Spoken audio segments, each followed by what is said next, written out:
Welcome to the Undaunted Man podcast. My name is Mark. And I'm the bald one, Jeff. And we are here to talk about personal responsibility and, I'll use the word toxic, excessive nurturing.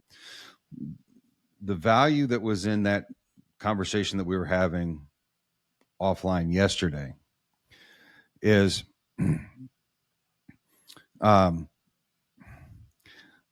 this idea of always being willing to forgive, of this kind of endless, open-ended nurturing that never ends, which is the way of the feminine. It has immense value, but if you are looking to actually grow and change, you can't have open-ended, endless nurturing. Right. In a vacuum. There has to be masculine accountability that says, yes, you're still okay because, even though you made this mistake or you failed to keep this commitment or whatever it was that you did, but it isn't okay, because as long as we view that as okay, there's no impetus, there's no motivation to change or grow, because we know that we'll get endlessly forgiven and endlessly validated for trying, because after all, we're only human. And that's the fundamental problem there. That feminine nurturing has to be balanced with masculine accountability, and masculine accountability says no more. Like Jim Belushi in the movie The Principal, no more. Mm-hmm. Because without that no more, I mean, it's like we talked about yesterday. I've got 50 years of feminine nurturing in me. And when I finally started to grow and change and make shit happen in my life, when I discovered the masculine no more. Right. Gotta change. It's not okay. And here's what comes from that. This is what comes from that. When we get confronted with no more, like you mentioned, I get to deal with my shame or whatever it is that was coming up with you. You know what? We never have to confront our weaknesses. We never have to confront our baggage. We never have to confront our false definitions and false beliefs about ourselves and the world until we have to. And so, you know what? When it's time, when somebody says, Mark, Jeff, no more. And then one of us goes, oh, but now my shame and I'm a terrible person. I'm a worthless human being. Fuck off. No, you're not. Those are false definitions, false beliefs that basically say, unless somebody outside of myself is validating me for fucking up, I'm a terrible person, which is a lie. That's a flat fucking lie. But that's the way that people that prefer to live in a feminine space of endless, bottomless nurturing with no ultimate accountability want. You get to avoid confronting the lies you tell yourself. You get to avoid confronting the false definitions and false beliefs that you have and that I have. That only comes with accountability. Because accountability getting back up on the horse. I'm sorry, say again? And getting back up on the horse. Right. Because there's no other way around it. Because if you collapse into a puddle every time you're held accountable, guess what? You actually are weak. Okay. Right. So you're weak. So let's make you strong. Right. And the way to get strong is you stand back up, you get on the horse, and you begin to see the world clearly. And the world clearly is not, well, I'm only human. The world clearly is, I'm capable. I failed. My failure doesn't make me a bad person, doesn't make me not worthy. As a matter of fact, the ability to acknowledge fully and completely without shame is what makes us a good person. Right. Or if shame comes up, then we go, "Oh wow, that's interesting. That's still hanging around from when I was 6." That's bullshit. Yep. That's what makes us men. That's what makes us strong. That's what makes us powerful. Guess what doesn't make us powerful? I'm only human. Yep. Yeah, it's a convenient dodge. Right. And it is enabled by excessive feminine nurturing. And that's why boys always run to their mommies. Right. And, boys that grow up to be adult males go, my dad was so mean to me. And all dad was doing was holding you accountable, at least in theory. Right. I mean, and we've lost all of that. And if you try to hold people accountable nowadays, what do you get? You're a misogynist. You're a bigot. You're a racist. You're a this. You're a that. And some kind of all of which are lies, all of which is nonsense. But it's the easiest and simplest way to avoid accountability. And responsibility. Right. Absolutely right. So what do you think? What do you think? I mean, that's why. We can extrapolate this into all the social polarization going on right now. Mm-hmm. I mean, we're drowning in feminine nurturing and hyper empathy, drowning in it. And there's no corresponding accountability. And we have to have both. It's not making one wrong and one right, but the people that are on the side of an excessively feminized society make masculine accountability wrong. They make everything about masculinity wrong, actually. Well, we have a lot of people in society, and, when I look at what's happening in the country, the lack of equal responsibility. I think it even goes higher than masculine, feminine, but into who's taking ownership of what's working and what isn't working. And when something's really not working, taking ownership of coming up with a solution that doesn't take sides, but orients towards what creates a functioning society. Right. Unfortunately, what we have, the people that think all masculinity is bad and all feminine and all femininity is good, is the people that are the hyper nurturers believe that the problem, if the problem hasn't been solved, the solution is even more nurturing. I mean, we see it with we've seen it in with we've seen it with all the social programs. I mean, there are people that would love to. They think social programs should be open ended, endless streams of money because we can't hold people accountable for getting their life together. We can't hold people accountable for getting healthy. We can't hold people accountable for getting their mind right. And anytime somebody suggests holding people accountable for taking responsibility for their own life, what happens? You're You being get called mean. a bigot, you get called a racist, you get called a big meanie head. Right. And without that willingness to take responsibility for your own life and not rely on other people's handouts, not hands up. I'm a big fan of hand ups. Right. Then we just get more and more and more of what we, of the problems just keep growing. And why do the problems keep growing? Because of a universal truth that has been true as long as there's been human societies.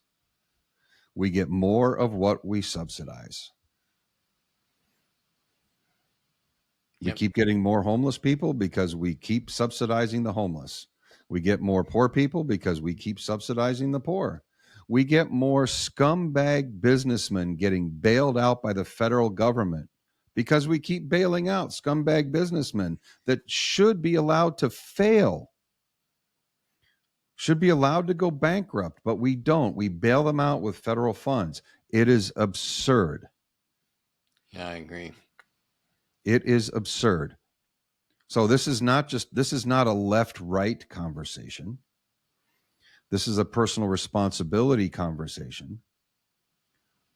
And in our world, getting people to take responsibility for themselves and be willing to see themselves clearly, be willing to identify their false beliefs and false definitions about themselves and about the world, the way the world works. That's the biggest gift we have to offer. Yeah. And what occurred to me just now is, I mean, another reason this is such an important conversation is because every human being has blind spots. Sure. And the thing I run into a lot with my clients and that we see with men and people we know is they keep complaining about all the stuff that isn't working. Mm-hmm. But they're not taking, I think what you're pointing out creates a perfect avenue for people to keep indulging their fears on top of that, overdone nurturing that you're talking about. And what is it that gets in the way? This is what I think people need to be asking themselves is if I keep, goes back to Einstein, right? I keep getting the same fucking results and I hate it. I don't like it. I've done it. You've done it. We've all done it. Of course. And it, like, oh my God, how fucking basic is it Mm-hmm. that if you truly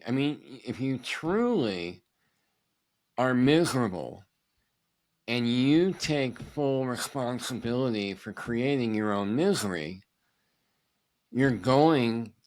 ideally, you're going to do something different. You've got to try something unusual, uncomfortable, hard. And then when you find out that you don't die, and yeah, maybe your mind is, but look at how people shift around you when you shift. Mm-hmm. And that's the power of challenging all the ways we let ourselves off the hook. Right. And facing, you said it beautifully a few minutes ago, facing our own denial of our blind spots, our shadow, for people who know what that term means.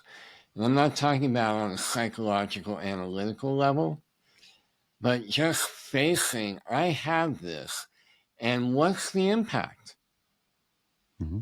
If I keep pretending I don't have it, what is the impact on my health, mental health, physical health, emotional health? What's the impact on my family? What's the impact on my career? What's the impact on the people I love? And that is, if anyone's struggling to face that thing we don't want to face, if you truly love yourself and you love the people in your life and you have integrity and you care, you've got to face it. You've got to get uncomfortable. Mm-hmm. You've got to stop being a wuss about it. Mm-hmm. Well, the greatest gift that I've ever been given is nurturing in the context of accountability and personal responsibility. And where we went off the rails, and we're both old enough to remember the 70s when this all went off the rails, when it became all about, you know, nurturing and the self-esteem movement, you know, and we've known, I mean, for millennia, that the way to build self-esteem is through accomplishment. Right. It's not through external validation. But somebody decided back in the 70s or the 60s that it was a good idea. You know, we could give people self-esteem without them needing to accomplish them anything or better themselves or stretch themselves or do anything of value or worth. We just gave people compliments. Everybody gets a trophy. It's the most insidious, corrosive approach to character destruction, rather as opposed to character building, that could be conceived. And one of the greatest gifts that I've been given is that nurturing in the context of accountability and personal responsibility, because the way that works, and I was lucky enough to get this from my parents to a large degree. The accountability and the personal responsibility came first. That's primary. Yep. Nurturing came after. Nurturing was part and parcel. But nurturing in the absence of personal responsibility is destructive. It's destructive personally, it's destructive individually. For both parties, by the way, both the giver and the receiver suffer when there are nurturing without personal responsibility. It's bad for society, it's bad for families, it's bad for there's nobody wins except for the people that benefit from having surrounding themselves or having, you know, with weak people that enjoy manipulation, people that gain power through manipulation and reputation destruction. Those kind of people, they love this stuff. Yeah. Because people that have taken responsibility for their own lives and can't be knocked off course easily by their baggage or by their shame or by their whatever their challenges are, those people are difficult to manipulate and difficult to control. People that are caught up in their emotions and helpless without being constantly nurtured and validated, those people are the easiest to manipulate and the easiest to control. Yep. Yeah. And I also find that people that get caught in that you're describing, it can also go another way, which we see a lot when we hear our men talk about their relationships. Not all men, but a lot that are in our community, is where one party or the other is blaming, because of the lack of self-accountability and self-responsibility, that that have either been over-nurtured or have been so unnurtured throughout a lot of their life, and particularly when they were growing up, where they were abused or they had no healthy balance of nurturing and accountability and responsibility, they want to make their partner responsible for their emotional well-being. Mm-hmm. And, you know, you don't get to communicate what you need or where you're struggling unless you helped me feel better about how I'm struggling and suffering without, by the way, if you're a nice guy, without necessarily calling me out on where I'm totally avoiding responsibility for what isn't working in my life. That's an example of it getting weaponized. Absolutely. Well, personal responsibility is like a muscle. I mean, there's a great analogy here to physical health. It's very difficult to be healthy and um, have a healthy body and a high functioning body without having any muscle. And you don't Right. get or keep muscle if you're sedentary, and you have to practice it. So you have to um, developing a sense of responsibility for yourself and your actions and the quality and the quality and the characteristics of your life. It's a muscle. It has Yep. to be exercised. It's the core of character development, and without it, I mean, the nurturing is just like feeding a diabetic A candy that's cane. 200 pounds overweight candy all day long, and expecting them, well, if I just keep feeding them sugar and shit, then they'll suddenly get healthy and have a great life, and they won't. Yep. Well, and in there, I think you also germinated, and I wrote it down so that we don't forget. I think there's a big conversation, if not a few, to be had around character. Hmm. Like, what does that mean? And why is it so essential?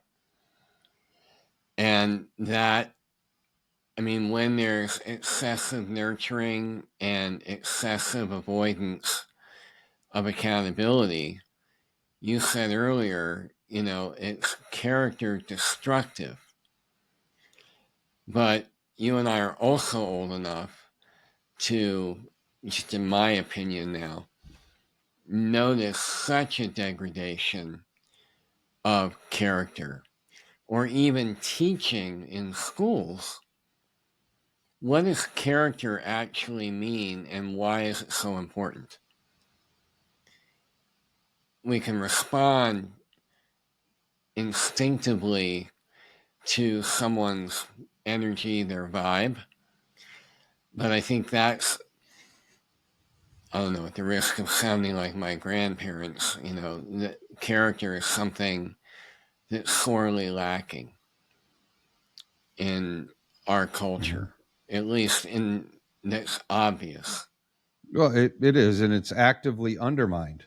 And it's actively undermined because people with good character are difficult to manipulate. Right, And especially in these days of polarization, people are immensely invested in manipulating and controlling other people. And what's the very best thing you can do if you want to manipulate and control a population? Start in preschool and work your way up. right, right. And so we've got millions upon millions of people that, I mean, through no fault of their own, don't know any better because they've been brought up to be weak, Yep, intentionally to be weak. I mean, look at all the stuff that's out there now. Look at all the various people and groups whose entire identity is wrapped up in demanding things from other people.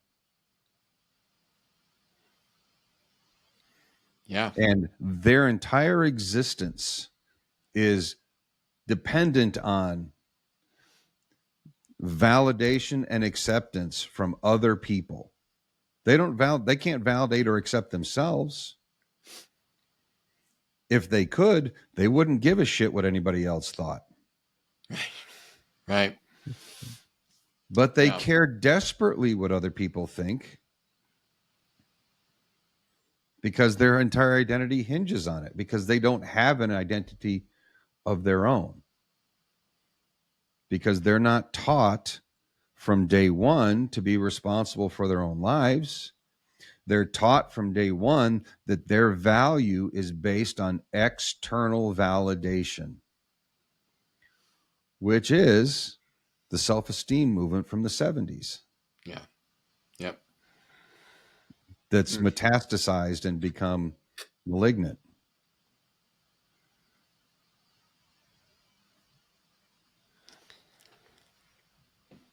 Well, yeah, let's talk about that more next time. So I love that. Such a good conversation. So we hope that you have found a lot or some part of yourself in today's episode. And you'll know you have if you can go and honestly say, I do a pretty damn good job of owning my stuff, taking responsibility, and pushing myself intensely to continue growing and improving. Not because you're flawed, not to indulge some bullshit shame story, but because you're here to grow. We're all here to grow and make the differences that we're meant to make. And that those differences can't be made if we're not starting right here with ourselves, going, what am I doing to make a difference in my own life and the lives of those around me, my community, my sphere of influence? Or you're metaphorically shitting your pants right now because we just called your ass out. And if you're in that boat, you really, I would suggest, want to be grateful that you're noticing that, because that means you can begin to turn it around. And if you want to learn a variety of ways that we help men do that, as we each practice that ourselves on a daily basis, then you can go to theundauntedman.com. You can also subscribe to this YouTube channel and keep watching, because it's going to keep getting spicier, I promise. And you can also follow us on Instagram and LinkedIn. And also, if you go to our website, you can find out so many things that we're making available. And if you want to talk to either Mark or myself individually, there's links to be able to make that happen. So thank you for listening. Thank you for your attention. And thank you for telling yourself the truth as you keep growing the courage to do so. We'll see you next time.